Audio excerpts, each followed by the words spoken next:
Batanong nahimong scholar pinaagi sa Provincial Youth Scholarship Program ni Governor Roberto Uy, nakalampos na sa kolehiyo. Sayro nato ang dugang detalye sa report ni Lorvie Cabilin. Nakalampos na sa iyang pag-eskwela sa kolehiyo si Leomar King Yagonia, usa ka scholar ubos sa Provincial Youth Scholarship Program kon PYSP sa kagamhanang probinsyal ilawom sa administrasyon ni Governor Roberto Uy. Si Leomar, kinsa lumulupyo sa barangay Upper Inuman, lungsod sa Sindangan, may graduar sa kursong Bachelor of Secondary Education major in English dito sa St. Joseph College of Sindangan niadtong Marso, tuig 2019. Gibutyag ni Leomar nga nakabenepisyo siya sa PYSP, sugod gayud pagtungtong niya sa kolehiyo hangtod nga siya may graduar. Niini dako ang iyang pagpasalamat sa maong programa nga matud niya naghatag og paglaom ilabi na sa mga kabus nga nangandoy nga makahuman sa pag-eskwela. Ako sa ka estudyante nga nakahuman og eskwela diri sa Sindangan, Zamboanga del Norte nga naka-avail atong programa sa atong pinalanggang gobernador ni Bertoy, Tatay Bertoy, og usa sa iyang programa nga PYSP scholarship. Pag-eskwela nako, naka-avail ko ato hantod sa paglampos ako sa akong pag-eskwela. Atong 2015 tapos 2019 nakahuman. Pagkahuman ako og eskwela, nakatrabaho ko og naka-silent-silent og gamay. Dayon ako nagapasalamat sa iyang programa kay siya naglantaw sa mga taong kabus sama namo ug siya mo'y naghatag og kanang way nga para makalampos mi sa amo ang pangandoy saman sa ako ang gibuhat sa akong buhat nga nakahuman ko sa ako ang kurso nga Bachelor of Secondary Education major in English. Pagkakaroon siya nag-sideline sa iyang hilig nga pagpainting aron siya makakomisyon ug makakwarta samtang siya naghulat sa licensure board exam. Dayon ako sad karon nga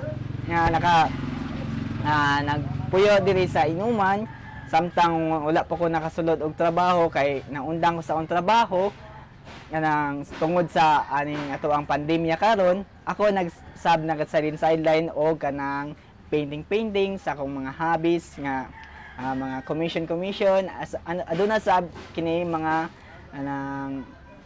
nang bayad og makakwarta sa deeply jud nga nagpasalamat sa Gov Bertoy ug sa iya ang asawa si Nanay Bilen. Daghang salamat kaninyo tay, nay, sa inyo ang kinsingkasing nga paglantaw sa mga estudyante nga sama nako nga dili wala kayo kaya nga mo eskwela usab ang inyo ang programa dako kaayong tabang sa mua. Daghang salamat.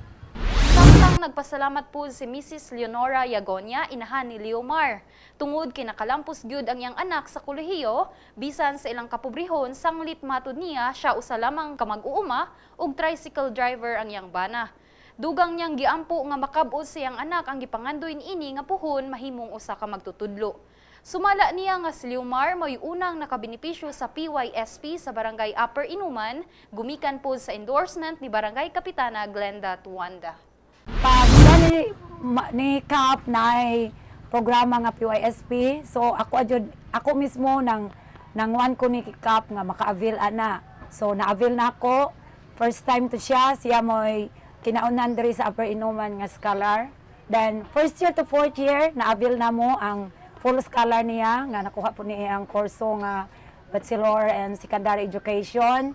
Then karon dako ka na kong pasalamat ni Gov sa iyang programa nga nakahuman na ako ang anak. Bisan pa nagpaabot na lang siya sa iyang pag board exam.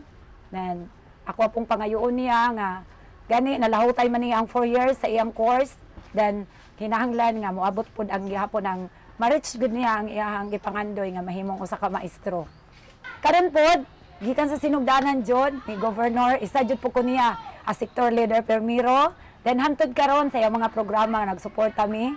Isip karon isa ko ka membro or officers ko sa amo ang Igbo Farmers Association diri sa Upper Inuman. Nga gani sa pagkakaroon nag-sustain gihapon ang amo ang programa.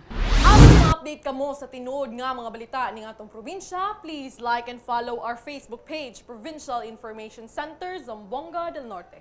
Pwede usab ninyo kining i-share aron mas daghan sa atong katawhan ang makahibalo sa tinuod nga panghitabo dinhi sa atong probinsya. Mag-comment usab kamo aron maibawa namo ang inyong reaksyon o opinyon. Kini si Shariza Haralve sa Zamboanga del Norte Provincial News Network, ang dapig sa kamatuoran, duyog sa kalambuan.